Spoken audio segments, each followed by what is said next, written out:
Gente, eu trouxe uma palavra para nós hoje que não é bem uma exposição bíblica, mas eu vou tentar explicar o máximo que eu puder do texto, mas é algo que eu compartilhei com a igreja agora há pouco, nas últimas semanas aí, na verdade, semana passada, e que eu entendi que seria o caso de conversarmos um pouco sobre isso. É algo que está no meu coração. E eu lembrei muito deste texto que está no livro de Isaías. Eu quero te convidar ali ao livro de Isaías, para a gente bater um papo aqui, tá? É isso que eu estou dizendo, que talvez eu não faça uma pregação com os pontos todos e tudo mais. Não, a gente vai bater um papo aqui sobre esse texto, para tirar uma coisa do meu peito, e quem sabe você também possa fazer o mesmo. Capítulo 66, último capítulo da profecia dada por intermédio de Isaías.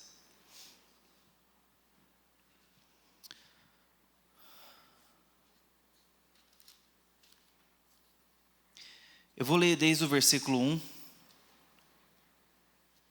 até o versículo de número 13, embora o nosso foco está a partir do versículo 9, mas eu quero ler a partir do primeiro versículo para nos situar minimamente, tá?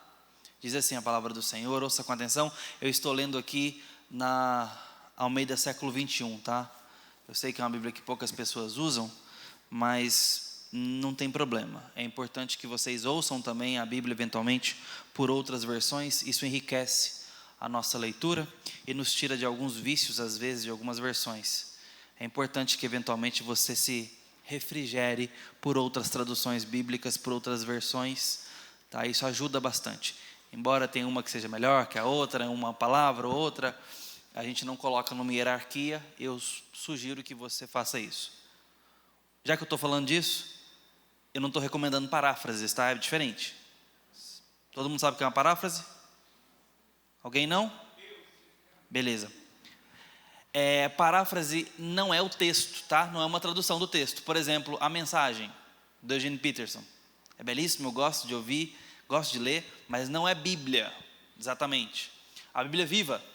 Eu lembro de minha mãe, lá na minha infância em Goiânia, minha mãe limpava a igreja para poder pagar uma viagem para a gente. E eu lembro dela falar assim: se a gente não fosse viajar, eu ia comprar a Bíblia viva para você, mas eu ainda vou conseguir comprar. Eu lembro dela falar isso, deu um episódio nosso. Eu tinha a Bíblia do Esmilinguido em contrapartida, mas ela queria comprar a Bíblia viva, porque era uma paráfrase. Resumo, uma linguagem completamente simplificada. Então assim, é agradável, interessante, mas não é o texto bíblico, tá? Então paráfrases, até a nova linguagem de hoje eu ainda tenho algumas resistências com ela, embora não seja paráfrase, mas ela tem ali alguns episódios, alguns recortes, sobretudo em Daniel, que eu acho que algumas coisas ficaram para trás. Mas, mesmo assim, dito isso, eu recomendo muito que você pegue boas versões, eventualmente, saia da sua Bíblia preferida e vá caminhar por outros textos. Estou explicando demais isso. Vamos para o texto. Diz assim: assim diz o Senhor, o céu é o meu trono, e a terra é o estrado dos meus pés. Que casa edificareis para mim? Qual é o lugar do meu descanso? A minha mão fez todas essas coisas, e assim todas elas vieram a existir, diz o Senhor. Mas darei atenção a este, ao humilde e contrito de espírito, que treme diante da minha palavra. Mas o que mata o boi é como o que tira a vida de um homem. Quem sacrifica um cordeiro é como o que quebra o pescoço de um cão. Quem apresenta uma oferta de cereal é como o que oferece sangue de porco. Quem queima incenso é como o que bendiz um ídolo. Como eles escolheram os seus próprios caminhos e têm prazer em suas abominações, eu também escolherei as suas aflições. Farei vir sobre eles aquilo que temiam, pois ninguém respondeu quando clamei. Não escutaram quando falei, mas fizeram o que era mal aos meus olhos, e escolheram aquilo em que eu não tinha prazer.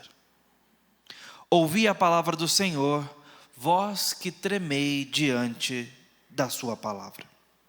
Vossos irmãos que vos odeiam e vos lançaram para longe por causa do meu nome, disseram: que o Senhor seja glorificado, para que vejamos a sua alegria. Mas eles serão envergonhados. Uma voz de grande tumulto vem da cidade. Uma voz do templo. É a voz do Senhor que dá recompensa aos seus inimigos. Deu à luz antes que entrasse em trabalho de parto. Deu à luz a um filho antes que lhe viessem as dores. Quem jamais ouviu isso? Quem viu coisa semelhante? Por acaso seria possível fazer nascer uma terra num só dia? Nasceria uma nação de uma só vez? Mas logo que Sião entrou em trabalho de parto, deu à luz seus filhos. O Senhor diz: por acaso iniciarei o trabalho de parto e não farei nascer? O teu Deus diz: por acaso eu que faço nascer, impedirei o parto? Regozijai-vos com Jerusalém e alegrai-vos por ela, vós todos os que a amais, enchei-vos de alegria por ela, todos vós que por ela planteastes, para que venhais a mamar e vos saciar dos seus peitos que consolam, para que sugueis e vos deleiteis com a grandeza da sua glória. Pois assim diz o Senhor: estenderei a paz sobre ela como um rio, e a glória das nações como um ribeiro que transborda. Então mamareis, sereis levados ao colo e afagados sobre os joelhos. Como alguém a quem a mãe consola, assim eu vos consolareis, e sereis consolados em Jerusalém. Essa é a palavra do Senhor. Deixa eu explicar uma coisinha rápida sobre Isaías. O livro talvez seja o maior livro profético do Antigo Testamento. A sua extensão é notável, junto com Jeremias são as duas maiores profecias, mas também pelo peso profético.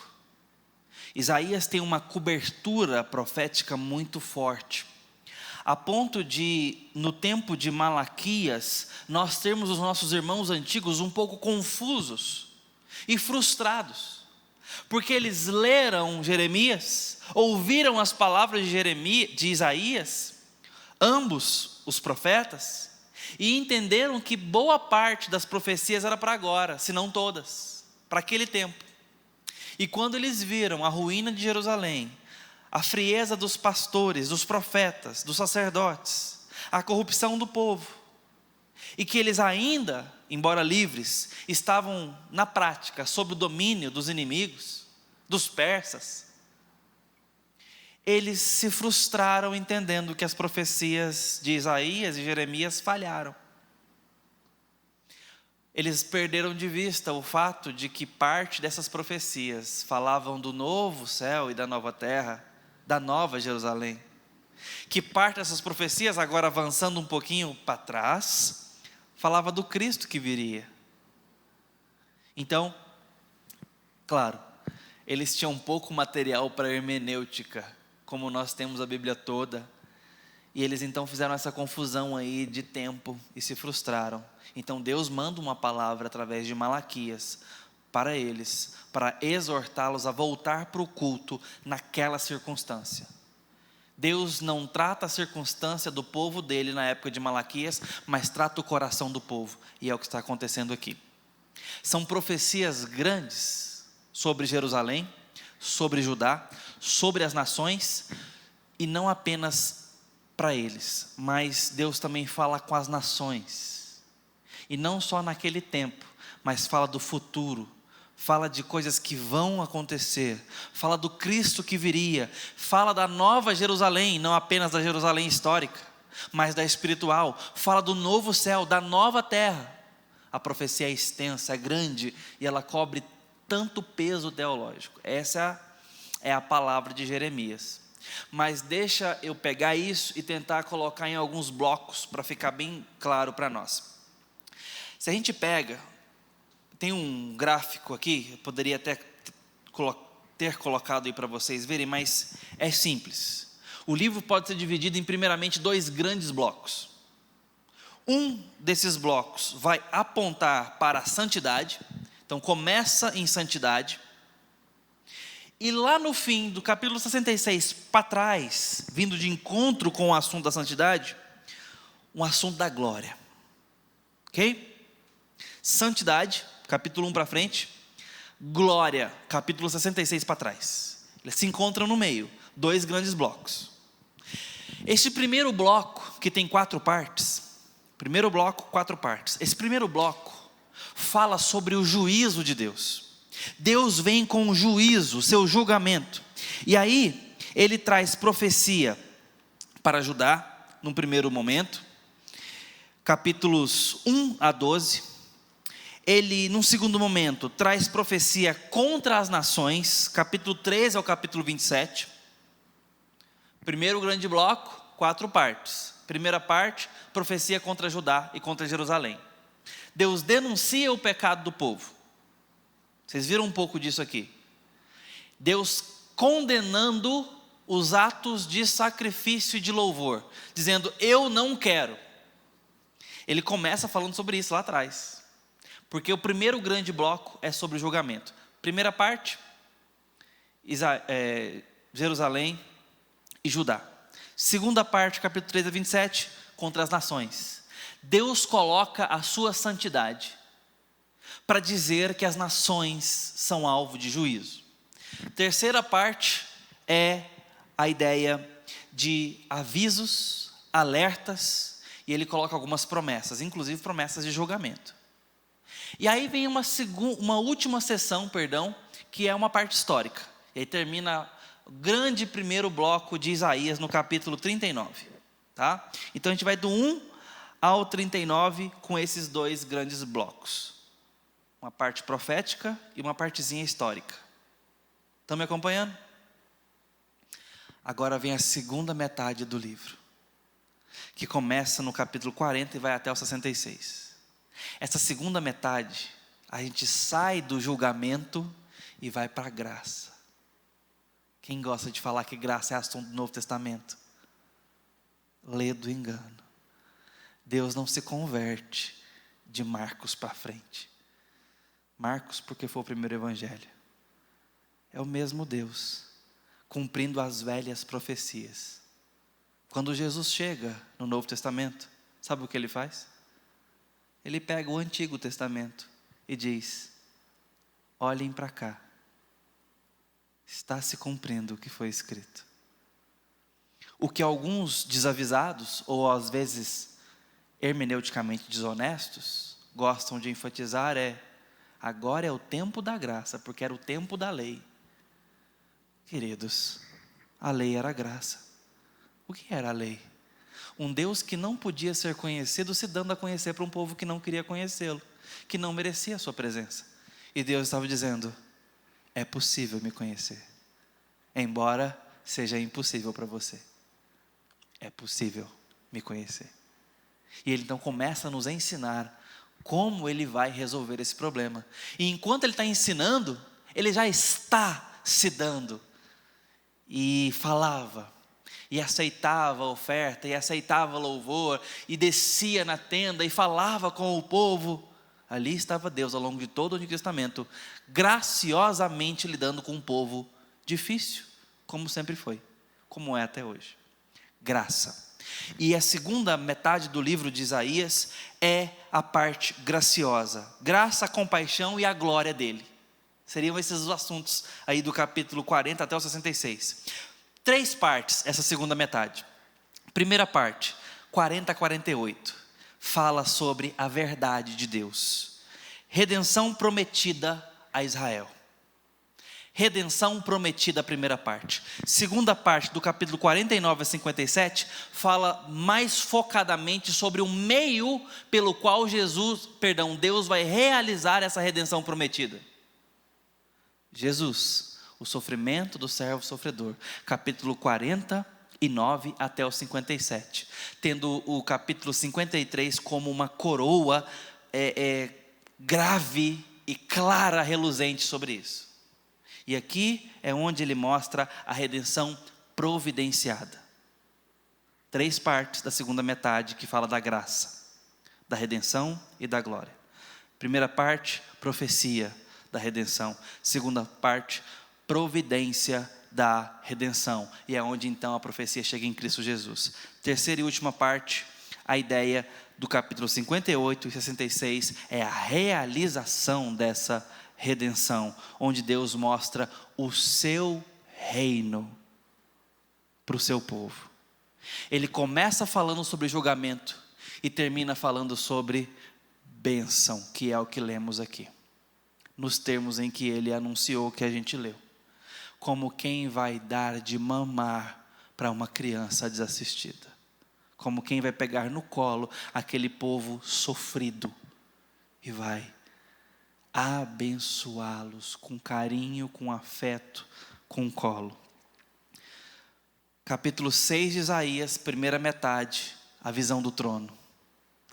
Capítulo 53, na segunda metade, o Cordeiro de Deus. Entre o trono e o Cordeiro, autoridade e graça. O povo no meio, sendo julgado e sendo agraciado. Essa é a nossa situação. Bom, deu para pintar Isaías na cabeça de vocês? Alguém não pegou? Agora é um bom momento para a gente voltar. Não? Tá beleza? Certo, porque agora eu quero fazer uma pausa e abrir aqui 2 notícias.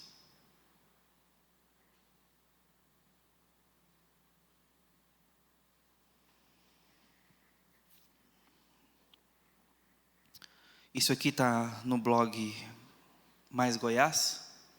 Blog é ótimo, né? Está no flogão, depois vocês acessam.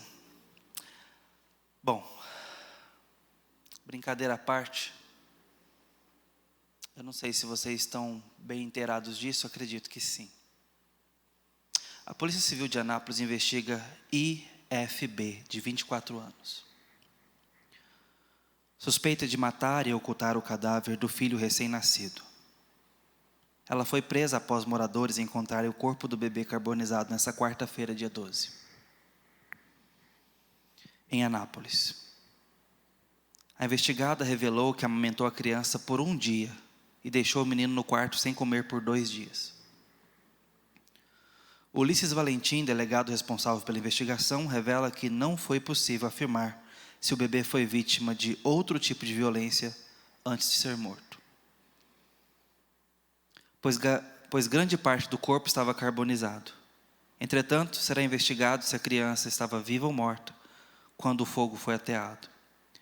O investigador contou que o namorado da suspeita e o pai do bebê será ouvido nesta sexta-feira, 14. Na manhã dessa quarta-feira, dia 12, o cadáver parcialmente carbonizado foi encontrado por moradores da região que acionaram a polícia. Uma das partes do corpo do bebê que se encontrava preservada era exatamente o local onde havia uma etiqueta com a identificação do hospital e de parte do nome da mãe. A partir de então, os policiais fizeram um levantamento de imagens de câmeras de vigilância que flagraram o momento em que a jovem deixa o recém-nascido no lote baldio. As cenas produzidas na última segunda-feira mostram a suspeita levando o corpo do bebê numa caixa de papelão branca para o fundo do lote e voltando ao carro para pegar álcool e isqueiro. Após assistir as imagens, a Polícia Civil saiu à procura da mãe do bebê. Durante o interrogatório, a mulher confessou a prática do crime e afirmou que tentou realizar aborto. Escondeu a gravidez de seus familiares e até de seu namorado, acrescentando que amamentou a criança apenas no seu primeiro dia de vida e que não sabe dizer se no momento em que ateou o fogo no corpo do filho, ele estava vivo ou morto. Depois de confessar, ela foi levada ao presídio local, onde se encontra à disposição da justiça.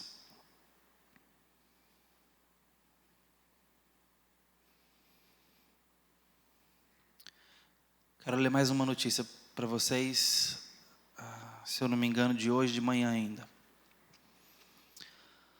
A Defensoria Pública do Estado de Goiás, DPE-GO, conseguiu uma decisão judicial para realizar o registro de nascimento e óbito de um bebê morto pela própria mãe em 2011, em Goiânia. De acordo com o órgão, o corpo precisa destes documentos para que possa ser enterrado e está no ML.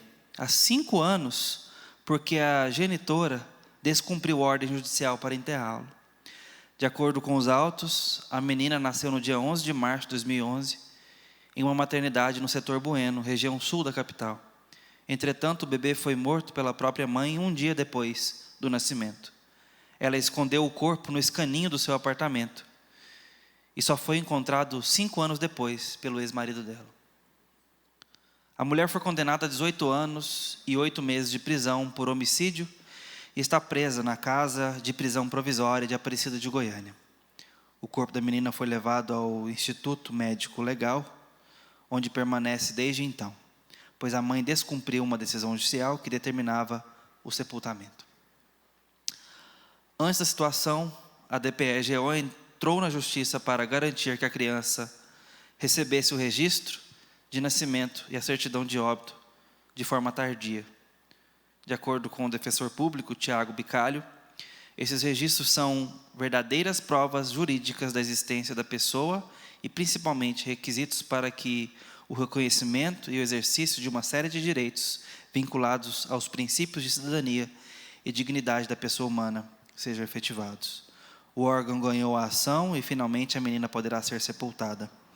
A decisão garantiu ainda que o traslado e o enterro dos restos mortais sejam feitos pela Secretaria Municipal de Assistência Social, SEMAS, em um cemitério de Goiânia.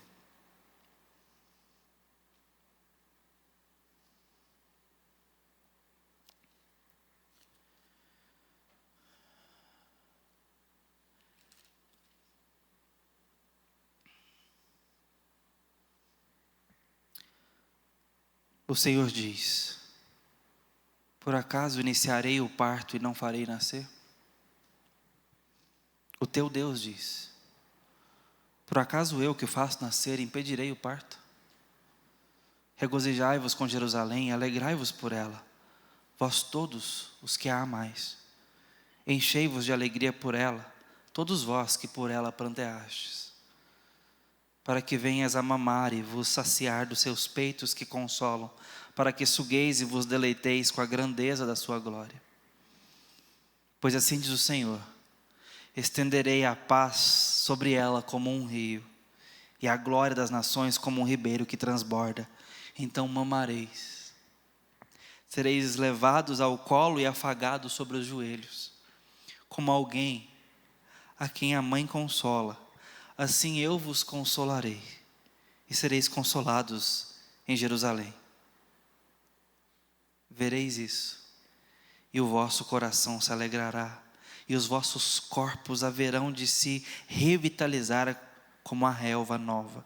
Então a mão do Senhor será conhecida entre os seus servos, e ele se indignará contra os seus inimigos. Eu trouxe essas notícias para vocês e peço perdão pelo teor, mas porque nós estamos diante de um texto em que Deus está dizendo que Ele vem como uma mãe. Ele está oferecendo o consolo materno de um Deus Pai. Mas nós estamos diante de exemplos maternos que podem colocar o que Deus está dizendo como algo que não tem o menor sentido. Senhor, tem mãe de tudo quanto é tipo. Tem mãe capaz de fazer isso em nossas cidades. Muitas aqui ainda serão mães e serão tremendamente imperfeitas. Ainda que amando seus filhos e não fazendo como essas duas citadas. Ainda que querendo o bem de seus filhos, serão limitadas. Ainda que querendo proteger, não poderão evitar os joelhos ralados. Nosso pequeno voltou para casa agora porque ele é um estudante com 1 ano e pouco. 7 meses. Voltou para casa com o braço mordido. Coisa de escola. Já está vivendo a vida selvagem do estudante de escola. A gente não está lá para segurar os dentes do agressor. Quando chega em casa já está quase sarando. Nós somos incapazes, imperfeitos, limitados. E isso só mostra que a referência não é daqui para lá. Quando Jesus diz, quando vocês orarem, chame Ele de Pai, Ele não está nos dando um parâmetro nosso para com os céus. Ele não está falando para você pegar a sua experiência com seu pai pecador e você, filho pecador, para olhar para Deus. Ele está dizendo, desfrutem a experiência que eu tenho com o meu pai. Eu quero que vocês tenham o pai que eu tenho. Ele está invertendo a ordem da nossa analogia. Não é a partir de nós, mas é a partir dos céus para a terra. Nós não construímos escadas para lá, nem na perspectiva, nem na dinâmica. E Ele está aqui mostrando para nós que isso também procede. O nosso parâmetro materno não é o parâmetro para que a gente olhe para Deus. É para olhar para Deus e então olhar para as mães. É para olhar para Deus e então olhar para a nossa circunstância. É para olhar para Deus e então olhar para a paternidade. É para olhar para Deus como o inventor do feminino e aprender o que é uma mulher. É para olhar para o Criador como o desenhista da maternidade e entender o valor de uma mãe. Sem olharmos para o Criador, nós não saberemos viver, não saberemos quem somos e o que devemos fazer. Ele começa o capítulo 66 falando exatamente isso. Vocês podem fazer casa para eu morar? Vocês conhecem alguma coisa que eu não tenha feito? Se ponham no vosso lugar, não se comparem comigo. Mas eu quero cuidar de você. Eu quero fazer lugar para você morar. Eu quero conduzir você. Pare de tentar me conduzir. E é por isso que Ele não aceita esses holocaustos, essas ofertas, esse louvor maquiado. Não quero. Eu quero limpar as mãos de vocês. Eu quero amar vocês até vocês pararem de clamar por Baal e passarem a me chamar de Pai. Ele está falando com um povo sofrido, com um povo frio, com um povo alheio, mas com toda a autoridade. Ele vem dizer, depois de ter anunciado Cristo Jesus: sabe o que eu vou fazer com vocês? Eu vou pegar vocês no colo, como uma mãe. Eu vou dar amamentação a vocês. Eu vou afagar vocês. Se é errado ou não balançar o menino, Deus está dizendo que vai. Ele vai fazer um afago. Esse texto nos permite algumas aplicações. A primeira eu já sinalizei. Moças e mulheres, seu valor está no Senhor. E não é tal qual aquela música de Perfeita aos Olhos do Pai, que se você estudou numa escola cristã, com certeza fez um teatrinho aos olhos do Pai. Você é uma obra-prima que Deus planejou. Lembra disso? Não. não é bem assim. Moça, o seu valor está no Senhor, porque Ele planejou a sua identidade nele. Deus sabe o que é uma mulher, não precisa do feminismo ensinar as mulheres.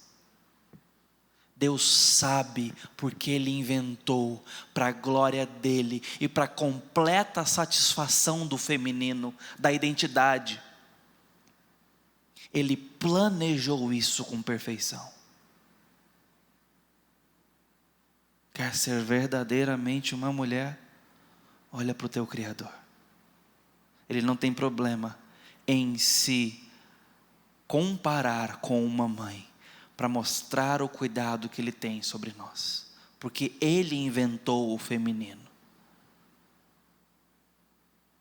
Segundo passo, ainda dentro dessa possibilidade, mães.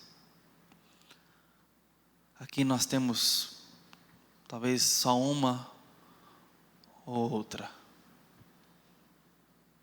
mas a maternidade foi desenhada por Deus para expressar sobre Ele. O verdadeiro feminino fala sobre Deus, a verdadeira maternidade fala sobre Deus.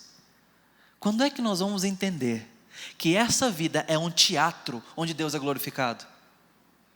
Por teatro, eu não estou falando de fingimento, eu estou falando sobre palco, sobre propósito, sobre comunicação.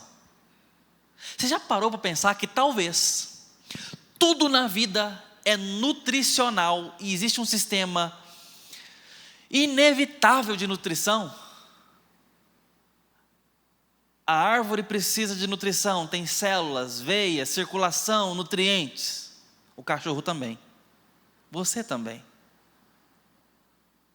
Até o seu computador, que nós criamos como seres humanos, tem o mesmo sistema dos seres vivos. Precisa de fonte de alimentação, para alimentar os seus núcleos, suas células, porque nós o fizemos à nossa imagem.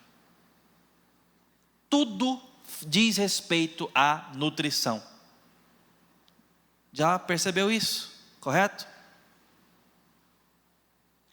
Será que não é porque um dia, na intenção de se revelar como alvo da história, Cristo não viria e diria: eu sou o pão da vida, quem de mim comer jamais terá fome, quem beber da água que eu der jamais terá sede. Quem não vai entender isso?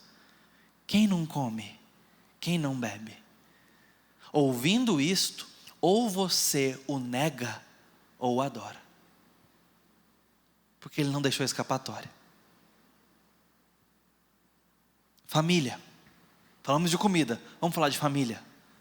Casamento. Há quem pense que casamento é uma coisa para os seres humanos se deliciarem. Sim, é a união mais íntima humanamente falando. É a única em que nos tornamos um com o outro. A única. É ali onde nós colocamos um parâmetro de prioridade máxima entre nossas relações humanas. Deus não nos orientou a termos com nenhuma outra relação o que devemos ter com o cônjuge. Nem com pai, nem com mãe, nem com filho, nem com amigo. O cônjuge é o alvo de maior importância depois de Deus. É o outro em você, um só. Um só. Mas para que esse casamento? Para que existe isso? Queridos, é exatamente a analogia que Cristo deixou para dizer: eu estou em aliança com vocês. Vocês são minha noiva e eu o noivo. Nós estamos casando. Mas o casamento não é para ter filhos, pastor? Sim. E na filiação nós somos expostos à maior realidade de qual que é a nossa redenção. Somos adotados. Órfãos mortos, adotados para a vida pela graça. Agora somos filhos de um pai bom. A paternidade, a maternidade, tudo isso diz respeito a Ele. É tudo sobre Ele. Leia a carta de Paulo aos Colossenses, uma carta gêmea de Efésios, mas se você focar só apenas em Colossenses, 4 capítulos. E você verá como que Paulo ali argumenta objetivamente sobre o fato de que é tudo sobre Ele. O que estamos vivendo nesse mundo precisa ser vivido sob a luz do Criador. Isso é ter uma cosmovisão cristã. Então, a primeira possibilidade de trazer esse texto para o nosso coração é entender que a nossa verdadeira identidade e responsabilidade são melhores desfrutadas de acordo com o Criador e no Criador. Obviamente, isso é uma jornada necessariamente para dentro da palavra e a partir dela. Onde eu o consulto, o obedeço, o honro, com base no que eu descubro, sou iluminado e conheço. Quem sou, o que devo fazer? É no Criador que eu vou descobrir. Nós não inventamos identidade, nem de gênero, nem pessoal, nem de nenhuma forma de me relacionar. Eu pergunto ao Criador que inventou as relações. Como ser pai? Como ser homem? Como ser mulher? Como ser mãe? Como ser filha? Deus já foi colocado na Escritura e Ele mesmo se coloca como escudo, como general, como guarda, como sol, leão e tantas outras analogias. E aqui Ele se permite de forma análoga se apresentar como mãe. Isso não significa que Deus é mãe. Não se confunda. É uma analogia. Tal como, assim como uma mãe, eu vou pegar você no colo. Como uma boa mãe. Se nós estivermos olhando para o Criador, nós vamos viver corretamente. Nós vamos cuidar dos nossos corretamente. Essa é a primeira forma. Buscar a nossa identidade nele. Precisamos disso emergencialmente. Igreja não é lugar que eu me abasteço e agora eu vou viver as minhas escolhas com o poder do Espírito Santo. Não, gente, nós precisamos ter uma visão embebida do Criador. Onde eu entendo que tudo que eu faço diz respeito ao fato de eu estar em missão. Até ser alguém dentro de casa. Até minha identidade como marido, como namorado, como noivo, como filho, como pai, como profissional, como vocacionado, como enviado, como alguém que está de férias. Eu faço dizendo respeito e entendendo que eu estou em missão pelo Criador. Que a minha vida testifica sobre Ele, que as minhas relações testificam sobre Ele. Não é só quando eu estou no campo missionário que eu estou expressando sobre Deus. Porque eu volto para casa e sento no meu sofá como missionário. Isso não quer dizer que quando eu estou assistindo o meu programa, eu estou fazendo missão. Não, mas é como missionário que eu estou assistindo aquele programa. E portanto assim eu escolho o programa, eu escolho o tempo que eu vou gastar com aquilo, eu escolho o que fazer com aquilo, e se é que eu devo estar assistindo aquilo. Entendam?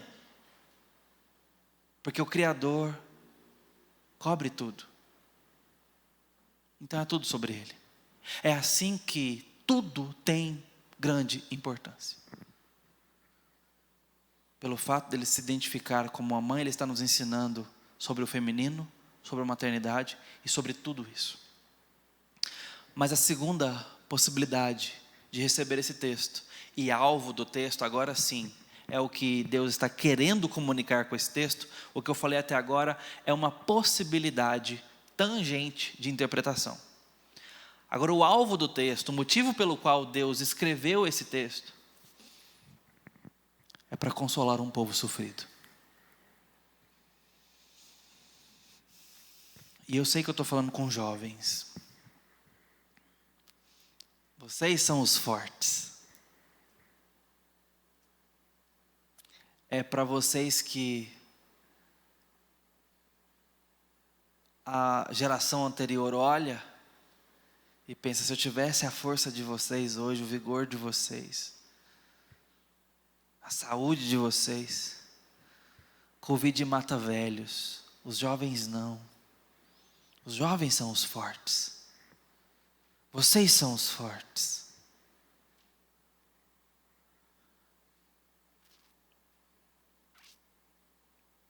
Só que eu sei que não. Eu sei que eu posso estar falando com muita gente aqui que já está cansada, quebrada. Que talvez não esteja sendo o maior exemplo de força, de vitalidade. Não sei qual que é a sua vida. Sei da minha.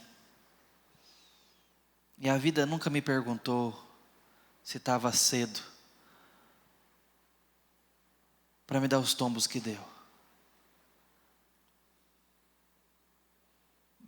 E isso não significa nada para você. Estou dizendo isso só para dizer que eu sei do que eu estou falando, quando eu quero dizer que talvez você esteja com alguns cansaços por aí, com algumas dores aí colecionadas.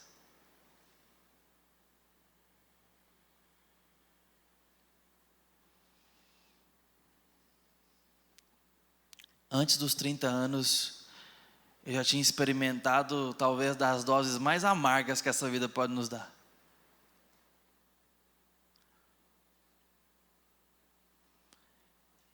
E isso não me faz melhor nem pior em nada, não é esse o ponto. Só estou dizendo que a gente não escolhe as dores que vamos sofrer. Mas a gente escolhe para onde vamos olhar na dor e no cansaço. E às vezes, nós precisamos dessa palavra, onde Deus diz: vem cá, senta aqui comigo,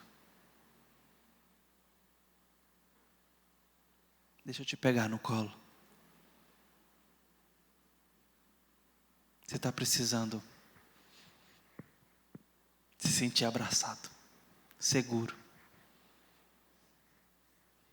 Se não tivesse escrito, você poderia aqui imaginar que essa é uma fala emotiva, sentimentalista, à lá do Dave Leonardo. Não, meus irmãos, está aqui. Para que venhais a mamar e vos saciar nos seus peitos.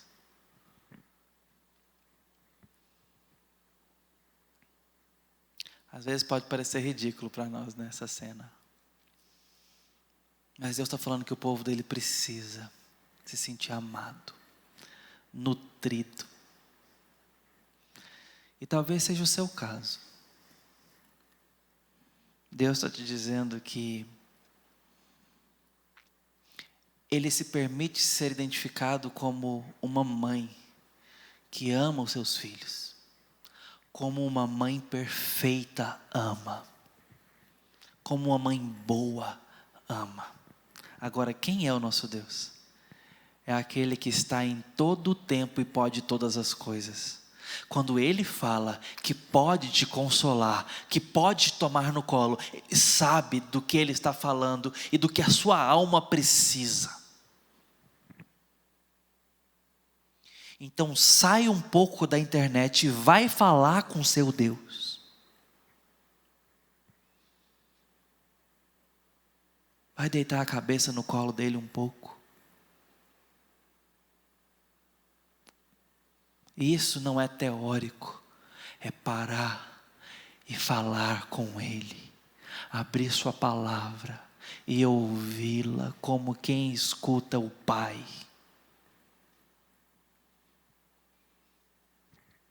Deixa Deus cuidar de você um pouco.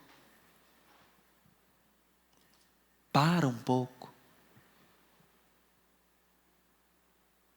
Deus está dizendo para esse povo: não me venha com novilhos. Não me venha com seus louvores agora. Você não sabe o que você está fazendo. Às vezes a gente precisa parar e olhar para Ele. Tirar um pouco o olho do altar e olhar para Ele. Eu quero que você pense se talvez o seu relacionamento com Deus não tem sido, ultimamente, tão somente aquilo que você tem feito para Ele. E não necessariamente um relacionamento com Ele. Vocês entendem a diferença?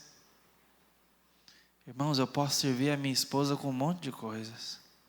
Posso pôr a mesa, posso preparar a comida, posso arrumar a casa, posso comprar uma flor, posso comprar uma sandália, posso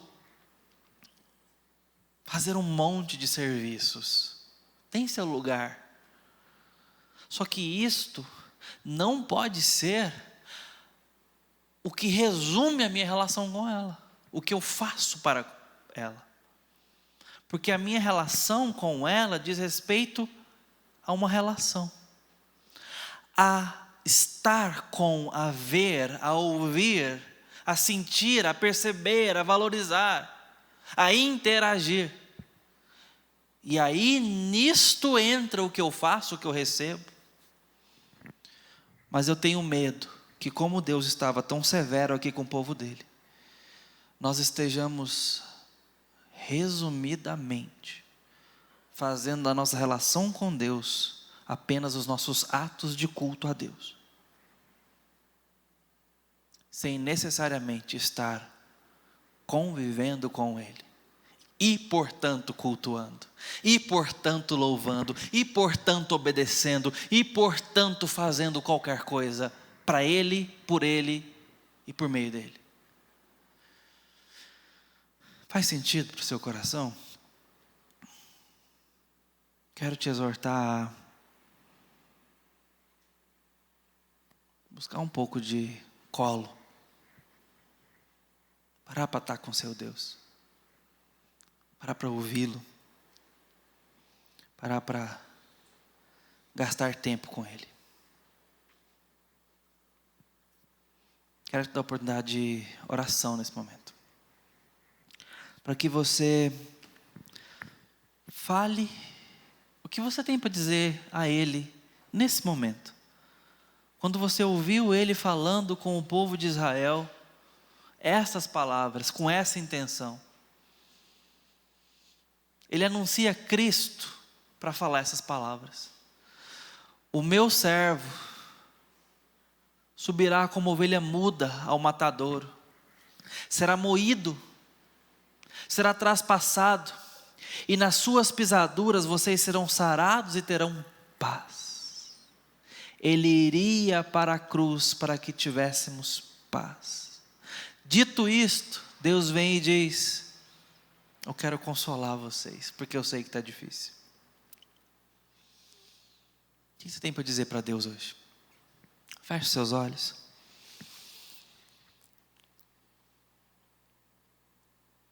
E com o coração em silêncio, fale com Ele. As respostas que o Espírito Santo provoca em você, ao vê-lo hoje na palavra dEle.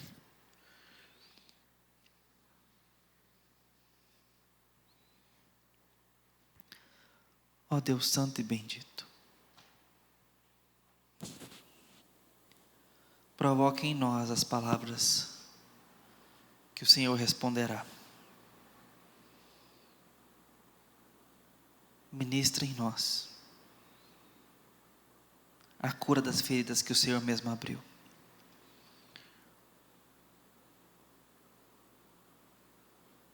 Dá-nos o Senhor como centro e nos dá esse colo para descanso. O Senhor sabe, ó Deus, como precisamos de redenção, de cura, de misericórdia, e que não podemos caminhar de qualquer jeito.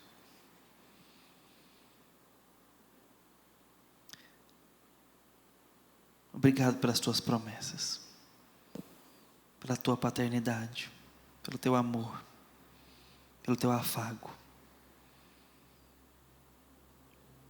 por estar disposto a nos nutrir, até nos saciar. Um dia o Senhor acabará com toda a nossa dor. Louvado seja o Senhor hoje por isso, enquanto ainda dói. No nome do nosso Cordeiro Jesus. Amém.